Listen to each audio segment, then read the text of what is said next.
ایک تو چین نے اپنا اصولی موقف دے دیا اور وہ وہی ہے جو فرانس نے بھی دیا ہے، اور فرانس اور چین دونوں کا موقف تقریباً ملتے جلتے الفاظ کے ساتھ یہ ہے کہ ہرمز کا تنازع بات چیت سے حل کیا جائے، سفارتی ذرائع استعمال کیے جائیں، طاقت کا استعمال نہ کیا جائے۔ لیکن یہ اس سے بڑا سوال یہ ہے کہ اگر امریکہ نے چین کے جہازوں کو روکا تو چین کیا اس کا کیا رد عمل ہوگا، اس کا ریئیکشن کیا ہوگا، اس لیے کہ چین سب سے زیادہ تیل ایران سے خریدتا ہے۔ اس سے پہلے وینزویلا تھا جس کا تیل امریکہ نے چین کے لیے بند کر دیا، تو چین کا زیادہ انحصار ایران پر ہو گیا۔ اگر اسے ایرانی تیل نہ ملا تو چینی معیشت کے لیے یہ بہت خطرناک ہوگا، ایک قسم کا فیٹل بلو یہ چینی معیشت پر لگ سکتا ہے۔ تو اگر چینی جہاز واپس موڑے جاتے ہیں تو کیا وہاں فوری کوئی کلیش ہو سکتا ہے، کیونکہ چینی جہازوں کو اسکارٹ کرنے کے لیے چینی نیوی کی کشتیاں بھی ہوتی ہیں۔ کوئی چینی فلیٹ تو اس علاقے میں نہیں ہے، لیکن چینی کشتیاں اپنے جہازوں کو اسکارٹ کرتی ہیں، تو کیا وہ ایران کے امریکہ کے ساتھ کوئی جھڑپ چھوٹی موٹی کر سکتی ہیں، کسی جھڑپ میں ملوث ہو سکتی ہیں؟ اگر ایسا ہوا تو پھر تو معاملہ اور زیادہ خطرناک ہو جائے گا۔ تو اب یہ ایک اندازہ ہے کہ اگر یہ ناکہ بندی امریکہ کی کامیاب رہی، اور وہ کامیاب تو ہو سکتی ہے، امریکہ کے پاس بہت زیادہ وسائل اس علاقے میں ہیں، وہ کافی عرصے سے بلڈ اپ کر رہا ہے، وہ سارا بلڈ اپ اپنی جگہ جوں کا تو موجود ہے۔ تو ایک اندازہ ہے کہ ایران کو ہر مہینے 13 ارب ڈالر کا نقصان ہوگا، 13 ارب ڈالر کا۔ اچھا، یہ رقم اتنی بڑی مالیت کی رقم ہے کہ ایرانی معیشت اس کو برداشت نہیں کر سکے گی، اور آپ نے حال ہی میں دیکھا کل پرسوں ہی ایران نے 1 کروڑ ریال کا نوٹ جاری کیا ہے، کروڑ ریال کا ایک نوٹ جس کی مالیت ہے 7 ڈالر۔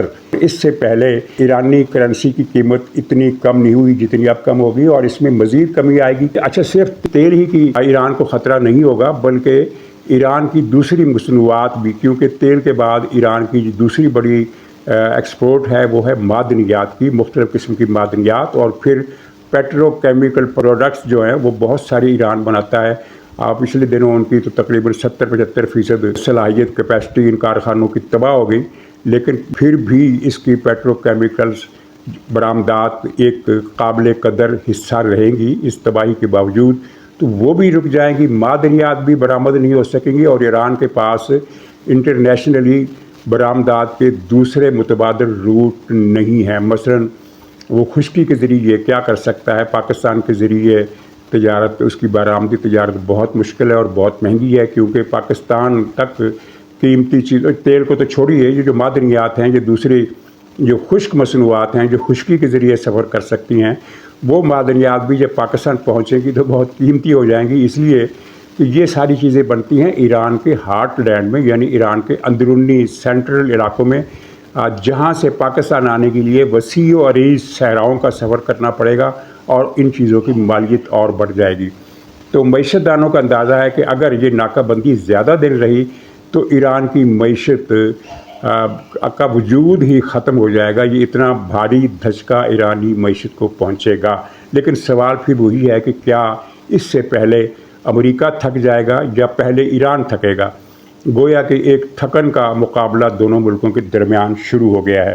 اچھا، اب جو مذاکرات کا ایشو ہے، امریکہ کیا چاہتا ہے اور ایران کیا چاہتا ہے؟ خبریں یہ ہے کہ مذاکرات کے دوران ایران اس بات پر تیار ہو گیا تھا کہ وہ اپنے 1000 کلو گرام کا یورینیم، رچ یورینیم کا جو ذخیرہ ہے، وہ اسے تلف کرنے کے لیے تیار ہے، تلف کرنے کے لیے۔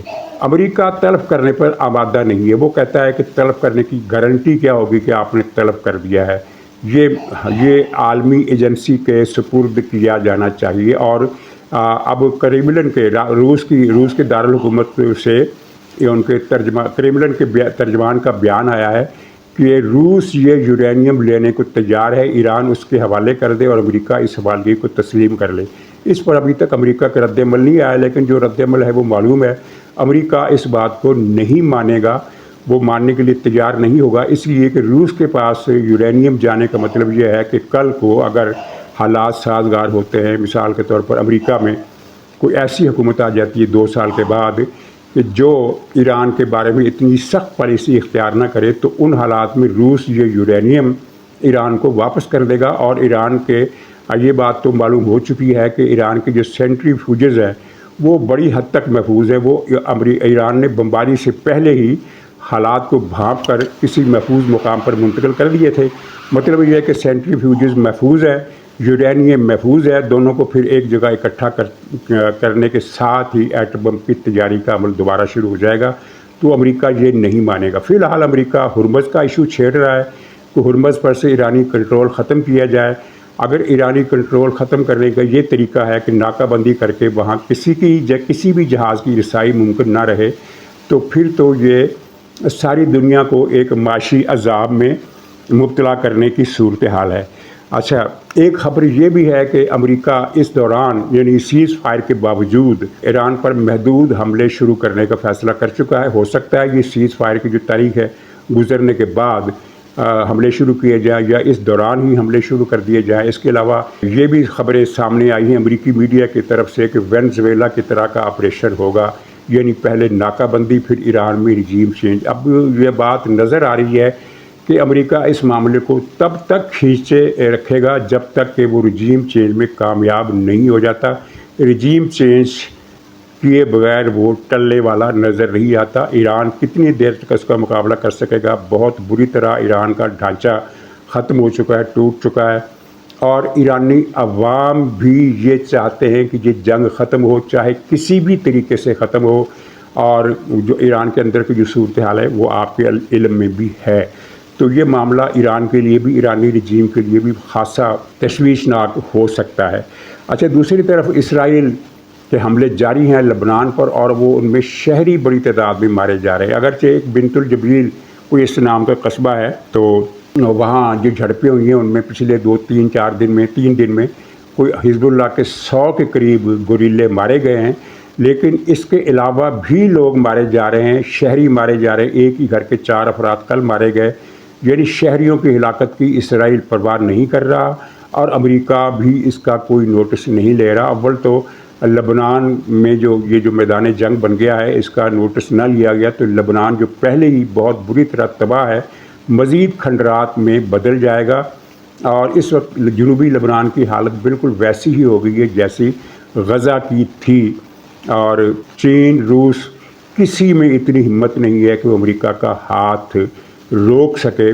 بدقسمتی سے اس وقت دنیا یونیپولر بنی ہوئی ہے، اور یہ خوش فہمیاں کہ چین ایک بہت بڑی طاقت ہے دور ہو گئی ہے. تو لبنان میں بھی جنگ چل رہی ہے، اور نیتن یاہو کہتا ہے کہ لبنان کی جنگ تو جاری رہے گی، اس میں تو ہم کوئی وقفہ نہیں آنے دیں گے. اس کا کوئی تعلق اس سیز فائر سے نہیں ہے، بلکہ وہ تو اس سیز فائر کو بھی توڑنے کے درپے ہے.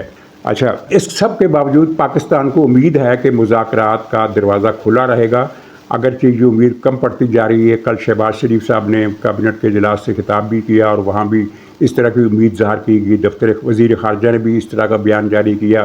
یعنی یہ اچھا، صرف یہی نہیں بلکہ خود امریکی اخبار وال اسٹریٹ جرنل کا بھی یہ کہنا ہے کہ مذاکرات دوبارہ ہو سکتے ہیں. اور میرا خیال جو ہے، جو میں نے شروع میں ظاہر کیا، کہ یہ اسی ناکہ بندی کے دباؤ کے تحت امریکہ کا خیال ہے کہ ایران پھر سے ٹیبل پر آ جائے گا. اچھا، آخر میں تھوڑا سا ذکر سعودی عرب کی دور اندیشی کا. انہوں نے بہت پہلے ایسٹ ویسٹ پائپ لائن بچھائی تھی، جس کا استعمال تیل کے صرف اس ذخیرے کی حد تک تھا جو یورپ کو سپلائی ہوتا ہے. مغرب کی طرف کھلنے والے جو علاقے ہیں وہاں سپلائی ہوتا ہے. لیکن حالیہ جنگ میں یہ پائپ لائن سعودی عرب کے بہت کام آئی. اس کی تھوڑی بہت اس میں انہوں نے کوئی اضافہ کیا معمولی سا، اور اس کا اضافے کے بعد اب سعودی تیل تقریباً سارے کا سارا اس طرف سے جا رہا ہے. یعنی وہ تیل جو پہلے خلیج فارس کے راستے جاتا تھا وہ بھی اس کا سارے کا سارا فلو بھی اب اس طرف ہو گیا ہے. یہ کوئی 1100-1200 میل لمبی پائپ لائن ہے، اور یہ بہت بڑی پائپ لائن ہے، اور خاص طور پر یہ ایسے علاقے سے گزرتی ہے جو دنیا میں اور کہیں نہیں ہے. یعنی اتنا بڑا صحرا وہ عبور کرتی ہے، اور پھر خلیج فارس کے ساحل سے شروع ہو کر یہ خلیج بحرہ کلزم کے ساحل پر جا کر ختم ہوتی ہے. اور اب یہ سارا تیل سعودی عرب کا وہیں سے برآمد ہو رہا ہے.